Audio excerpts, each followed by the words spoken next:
Hello everyone, as you know I am Megha from BR global school. आप जानते हैं जैसे कोविड-19 चल रहा है तो we are really worried about your studies. चलिए आज का टॉपिक स्टार्ट करते हैं। यस, हमने लास्ट टॉपिक किया था कि why we need a constitution. आज हम अपने नए टॉपिक के साथ है द इंडियन कॉन्स्टिट्यूशन की फीचर्स कि इंडियन कॉन्स्टिट्यूशन के की फीचर्स क्या हैं। By the beginning of the 20th century, the Indian national movement had been active in the struggle for the independence from British rule. बेटा आपको पता है कि बहुत लंबे टाइम तक कॉलोनियल पीरियड चला जब ब्रिटिशर्स हम पे रूल कर रहे थे। अब ये क्या चाह रहे हैं, नेशनल मूवमेंट्स हुए देश को आज़ाद करने के लिए। During the freedom struggle the nationalist had devoted a great deal of time to imaging and planning. अब प्लानिंग होने लगी कि इंडिया फ्री इंडिया कैसा होगा। Under the British they had been force to obey rules. हम लोग क्या कर रहे थे, ब्रिटिशर्स के रूल्स को फॉलो कर रहे थे। हमें ये चीज़ समझ आ गई कि हमें रूल्स रेगुलेशंस बनाने हैं और उन्हें फॉलो करना है।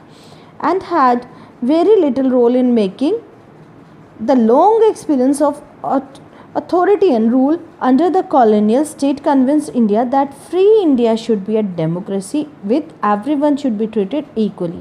हमारा जो कॉन्स्टिट्यूशन है ये हम ऑलरेडी डिस्कस कर चुके हैं कि इक्वालिटी पर बेस है और इक्वली ट्रीट करना चाहिए। हमारे यहाँ पर सबसे बड़ा कास्टिज्म का प्रॉब्लम था।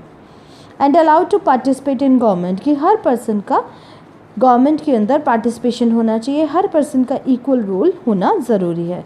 What remain to be done that then was to work out the ways in which a democratic government would be set up in India and the rules that would determine its functioning. This was done by a one person by a group of around 300 people। बेटा constituent assembly के लिए 300 people थे, चुने गए थे 1946 के अंदर। और वो क्या करते थे, पीरियडिकली मिलते थे जिन्होंने कॉन्स्टिट्यूशन को ड्राफ्ट किया था। These members of the Constituent Assembly has a huge task before them। उनके आगे एक बहुत बड़ा टास्क था क्योंकि उन्होंने इंडिया जो एक वास्ट कंट्री है उसके लिए कॉन्स्टिट्यूशन ड्राफ्ट करना था। The country was made up of, आपको पता है कि डिफरेंट कम्युनिटीज़ पाई जाती हैं जो डिफरेंट लैंग्वेजेस बोलते हैं, अलग अलग धर्म को फॉलो करते हैं, अलग अलग कल्चर फॉलो होता है।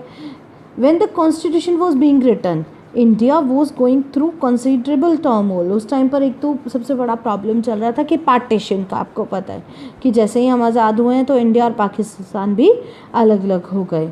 अब प्रिंसली स्टेट्स को कैसे, कि उनका फ्यूचर कोई डिसाइडेड नहीं था। सोशो इकोनॉमिक कंडीशंस कैसी रहेंगी, mass of the peoples appear dismal कि कैसे लोगों को सेट किया जाएगा।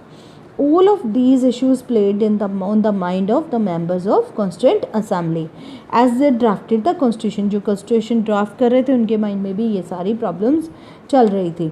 They rose to the occasion and gave this country a visionary document कि उनके लिए एक ऐसा डॉक्यूमेंट तैयार किया जाए जिसको क्या हो कि पूरे देश की यूनिटी बनी रहे। सबसे पहले बच्चों बांटा गया था लिंग्विस्टिक स्टेट के आधार पर।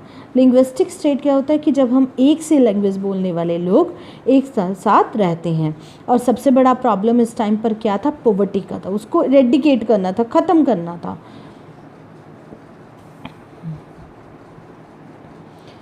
While reading these, keep in mind the above mentioned concern of diversity, unity, socio-economic reform and representation that the authors of the document was grappling with। इनके माइंड में ये सब चीज़ें थी, कैसे इन सब को जोड़ के रखा जाए।